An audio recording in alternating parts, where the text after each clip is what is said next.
Alrighty, fellow Travel Dons, welcome back to the adventures of a traveling Don. My name is Benjamin O.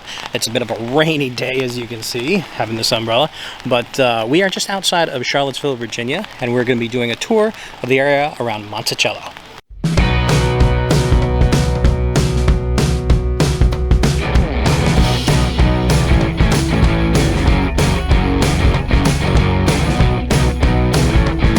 So I am here outside of Michie's Tavern. This is where I'm going to have some lunch real quick. It is a bit of a rainy day, but that's all right. We're doing what we got to do. But it is absolutely gorgeous up here. It's this old historic inn, Michie's Tavern, which is on the way from Charlottesville up to, if you're going to Monticello, which is Thomas Jefferson's house, which we'll see in a little bit. But I always stop here on the way up to try and get some lunch. They have a delicious kind of like southern fried fare lunch buffet. Really good fried chicken, biscuits, cornbread, all that good stuff. And it is absolutely fantastic. It's cool because it's a historical building. Now, the building you actually see is from the 1920s. It's a, what is it? Restoration, excuse me. It is a restoration project. The original Michie's Tavern was built in 1784, and that was on Buck Mountains Road, which is near Earlysville, which is on the north side of Charlottesville. That's about 17 miles from this particular spot. But when the restoration projects were starting to go up during the 1920s, and Williamsburg was being formed, which is about which is east of here. There was a woman, I think, Mrs. Henderson, I believe her name was. I can't remember her first name. But she was the one that basically found Michie's Tavern and bought the land for the Commonwealth and then brought it all up here. She was like, you know what? A lot of people are starting to, with the advent of cars, a lot of people were starting to go up to Monticello more often. So she saw, you know, this little plot of land right here. It's on the way up. Let's put a little place where you can eat and, you know, have a beer or something like that on your way up to or down from Monticello. So, you know, very business savvy there, Mrs. Henderson was. But anyway, it's really kind of a cool spot while I'm waiting for my number to be called. You can walk around. It's beautiful right now during the fall time. All the trees have really started to change. And they've got some old historical buildings here as well. Unfortunately, they're closed today, but I have seen inside them before. Like they've got like a metalsmith shop, which is cool, a little artisan shop, which has got a lot of different arts and crafts and stuff like that.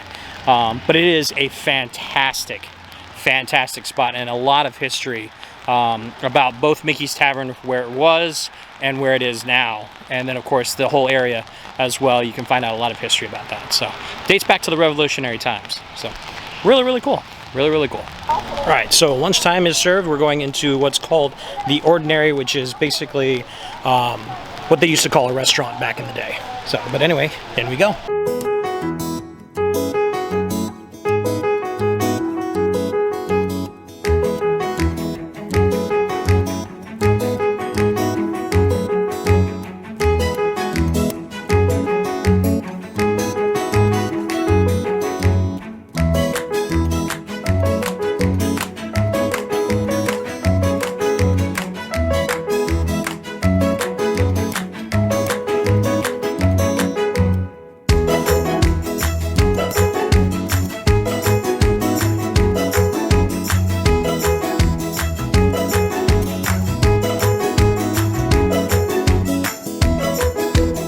Alright, so I just got my stuff. Everything, when you come to the Ordinary at Michie's Tavern, it's basically a little buffet area. But honestly, it's one of the best kind of like tasting buffets. It's southern fare, so you have your choice of fried chicken or baked chicken. I think they might have some vegetarian option, but I'm not entirely sure. And then, of course, it's all kind of like southern fried, you know, black-eyed peas, green beans with ham hocks in it, beets, mashed potatoes, and your choice of cornbread or biscuit as well. So it's actually not too bad. They give you this little thing here. It even has like a bit of the tavern's history on the back, which is really kind of cool. And I think it's like 16 bucks for the buffet, which is honestly not that bad at all. Like you can actually go back up and I think you can grab another plate if you want. But it's not bad. Yeah, I think it's $16. It was the last time I was here about a few years ago. I haven't gone to pay just yet, but it is kind of cool. You know, you get that little history of the tavern itself, and then you get this great, great food. You get, of course, got to have some of that delicious fried chicken. Nothing better and nothing more southern. That fried chicken. I'm in southern heaven right now. Now, of course, the one thing when I do southern cooking is you gotta test the biscuit. If the biscuit ain't good, it ruins everything, at least to me. So, try it. Super fluffy, almost crumbles.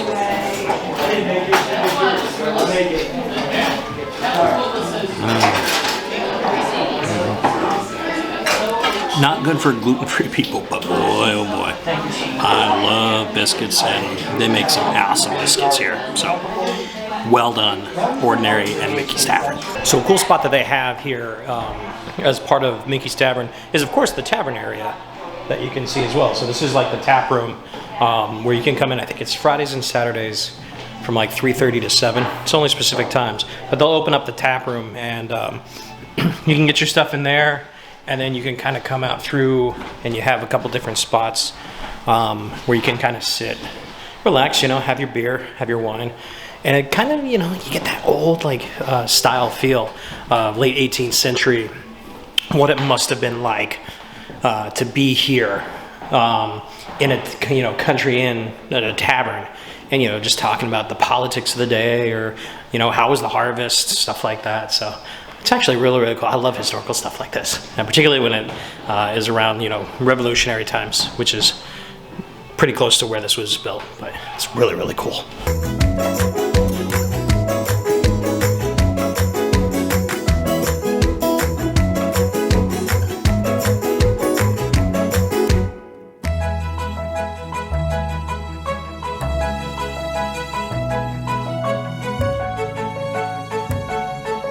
Well, that was absolutely delicious. So, yeah, if you're into some good southern fried food and southern comfort food, it's a great spot. $16 for lunch. You can get more chicken, you can get more cornbread or biscuits, whatever, and it's one of the best buffets you'll find, and it's kind of really cool. Like it's got one of those. It's I love the historical feel of it. It's just really, really cool. There's a lot of areas in there that are like just kind of like dark sitting areas. Definitely feels, like an old style tavern, which of course is what it is. But anyway, onward to the next spot.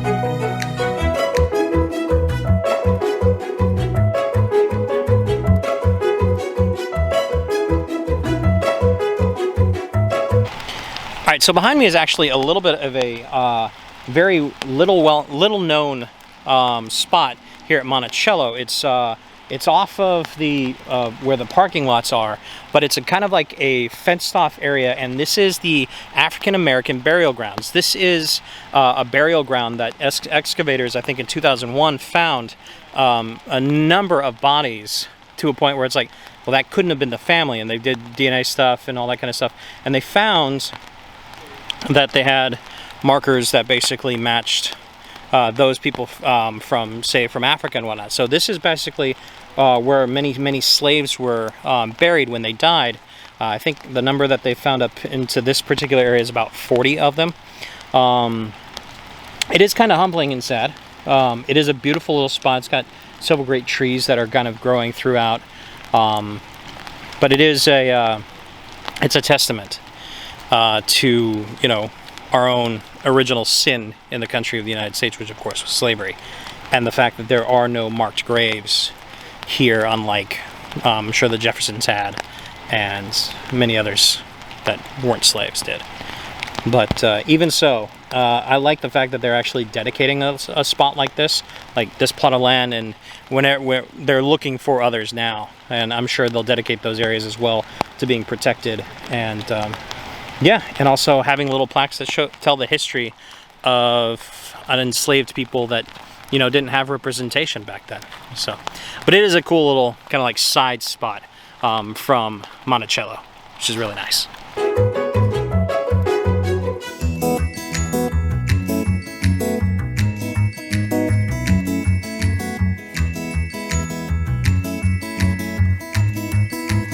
So the center itself is actually really nice. It's got, of course, a huge gift shop, souvenir shop. It does have a gallery, Smith Gallery. You have like a museum, and then of course a cafe as well. So yeah, you got kind of everything between the museum shop, the theater, the galleries, everything you want, and any kind of information you want on the Monticello area, you can definitely get here. It's really nice. All right, so just got my ticket here, and that's about $32 for the self-guided tour of Monticello, where you just basically walk in, walk around the gardens, inside, all that kind of good stuff. I think there's like a full-on tour as well, highlights and all that stuff that's guided. I think I did that years ago when I was living here. And it's actually really cool, gives you a lot of great information, but this time I'm just going to do the walking tour. So onwards we go. All right, so we have made it up to the house here at Monticello.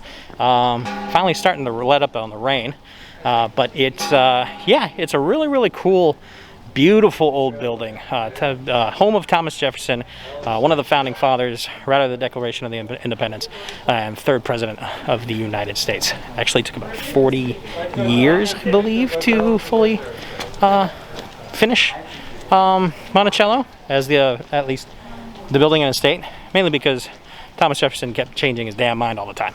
But anyway, we're gonna go inside. I hope you guys enjoy the inside tour, and then I'll meet you guys back outside.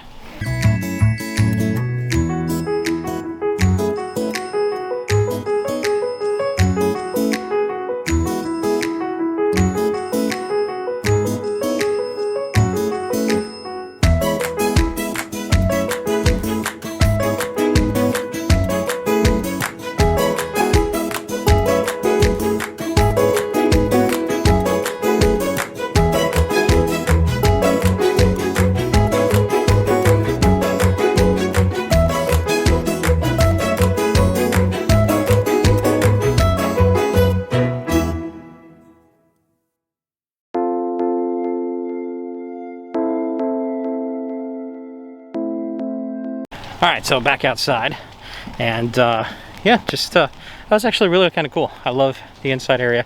I remember when I did a walking tour where they actually told us about it. Get a lot of background, but nowadays they have the QR codes, so you can just kind of like QR code it, and it'll bring up like a page of information for each room, which has got a lot of nice history to each one, which is actually really kind of cool.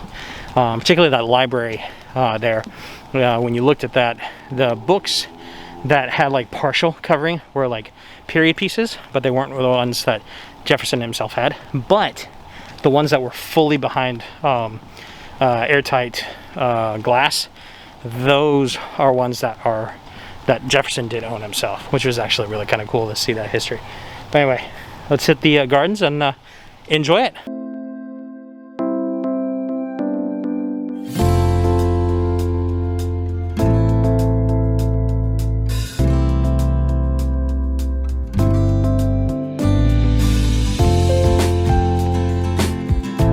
So to me, I'd say one of the most unique parts of Monticello is the south side, which the north side has the cellars, which we'll get to, but the south side basically kind of goes over, not just you have the gardens, but the south wing over here, it gives you a lot of the history of the slavery here at Monticello, and particularly the story of Sally Hemings, which was the slave that was, I guess, Thomas Jefferson's concubine. I don't know if you could technically call her a mistress back then, since she didn't really have the rights that a mistress naturally would. But she was a half slave, half white woman who, oddly enough, she was the half sister of Martha Jefferson, who was Thomas Jefferson's wife, and she came over with her own mother when Martha got married to Thomas. The interesting thing, a lot of parallels with that, is the fact that both women from Thomas Jefferson had 6 kids. Both women lost children in infancy, and Sally Hemings is, one of the premier, African-American historical figures in the United States because of, she was still a slave, but she had a certain level of power within within the Jefferson household. She was actually free for the 2 years that he was in France, and she was with him in Paris. So I believe she was technically free during those 2 years while she was with him, in the legal sense, I guess you could say. Not that she was really free. But she also made bargains with him that, when her children turned 21 from him, they would be freed. And they were. That bargain was kept and upheld, and the 4 of her surviving children were freed either when they turned 21 or upon his death for the 2 younger ones. But it's kind of a cool history. Definitely, if you come up to Monticello, take your time with the South Wing. They have this whole exhibit for Sally Hemings, and it's really cool. So along the south side, there's also what's called Mulberry Row, which Mulberry Row is basically where everything was made and done when it came to the plantation for Monticello. Now, there were, during the time of Jefferson, upwards of about 400 slaves at the time that worked, plus his own gardeners and other people that he contracted out. But this is like this whole Mulberry Row area is where the gardens are, where the plants, corn, pumpkins, whatever he was growing at the time. And then, of course, the housing for the slaves as well was all along Mulberry Row. So it's actually, from here, you get some beautiful, beautiful views of the surrounding mountains. Right now, it's a little bit foggy, which actually kind of gives it that nice kind of mystique about it. But even still, it's a nice little spot, and they still have active gardens and plants here, which is really kind of cool. So it is still active, although obviously there's no slave labor doing it anymore. I'm sure they pay the people here very well, and they are not enslaved to this. That'd be really awkward in 2021. But anyway, beautiful, beautiful gardens.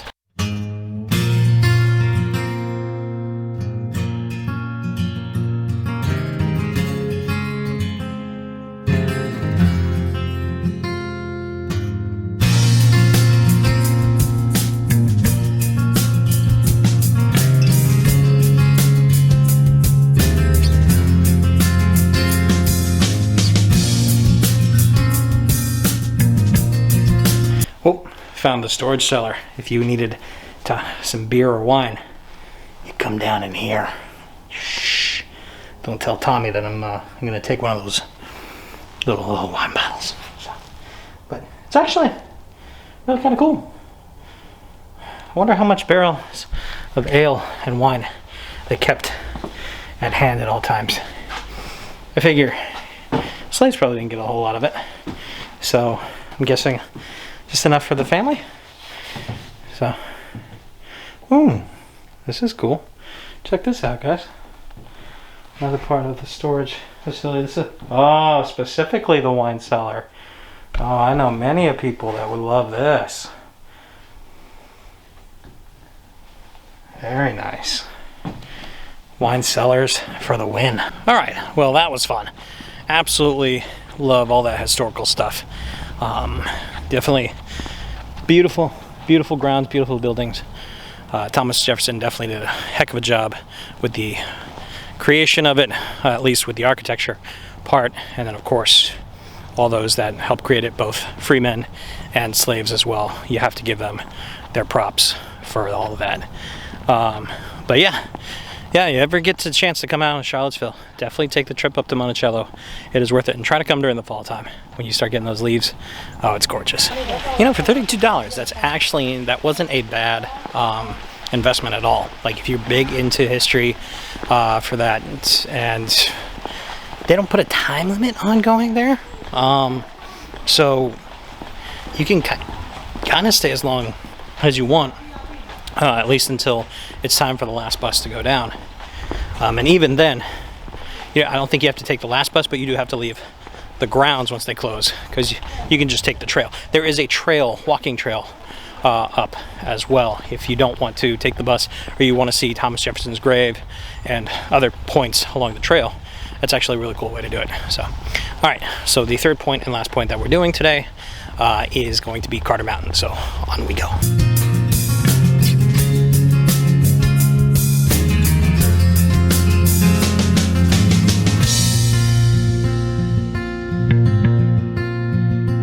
All right, so this is the Carter Mountain Apple Orchard. This is atop Carter Mountain. It's about 1,100 feet or so. And this is where pretty much a lot of people around Charlottesville, Fluvanna County, like this whole area, come to pick their apples. I think there's a few other ones, but Carter Mountain's the one that's really well known, because not only does it have the apple picking itself and a beautiful market, but it's got sweeping views of the Charlottesville Valley.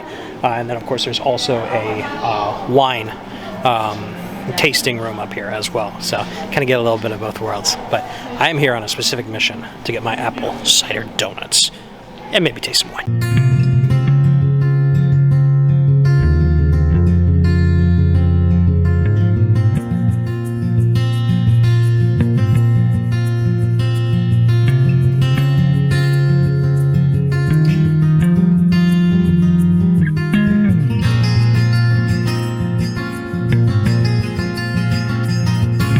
Okay, so after all of that walking and climbing around Monticello, I am here for my treat. And whenever I'm in Charlottesville, this is the one of the places I go to is a treat, and definitely apple cider donuts. I got about half a dozen. I'm about to get fat.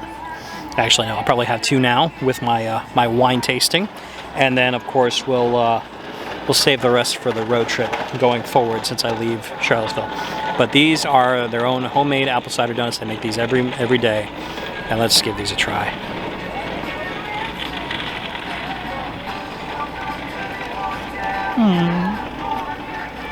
Oh, I miss these so bad. They're not overly sweet, but you just got, you got the cinnamon sugar, and you got that crisp, beautiful apple flavor in there. And it's just, oh my God, these are... they're delicious. Okay, now that I've calmed down a little bit, it's time to get a little classy and have a little bit of wine. So I got a wine tasting right now. Carter Mountain actually does their own wines. It's actually rather new, because back when I lived here, 2013-14, it was run by Prince Michelle Winery, which is north of here. But it's they finally got into their own wines, so I'm going to give their Chardonnay a try first. Nice. Not really all that oaky. I think it said that it was a blend of Chardonnay grapes that was 2/3 of them were in like neutral French oak, and then stainless steel as well, and a third was in stainless steel. I'm not usually a Chardonnay fan, but I'd actually drink that. That's actually not too bad. And then you have the Petite Manseng. I don't know.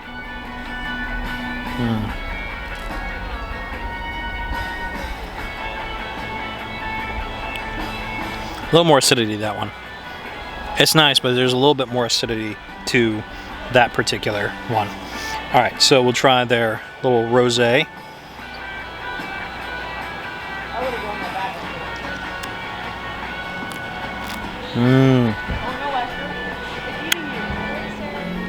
That's actually nice. That's actually really nice. This would go well with some cheese. Give me like some blue cheese or something like that. This would go well with that. Just bright, almost kind of like a little like tart, like strawberry, or maybe like some tart cherry in there. That's a really good rosé. All right, the final one is the Cab Sauv right here. So this is their Cabernet Sauvignon. I'm a red wine drinker personally.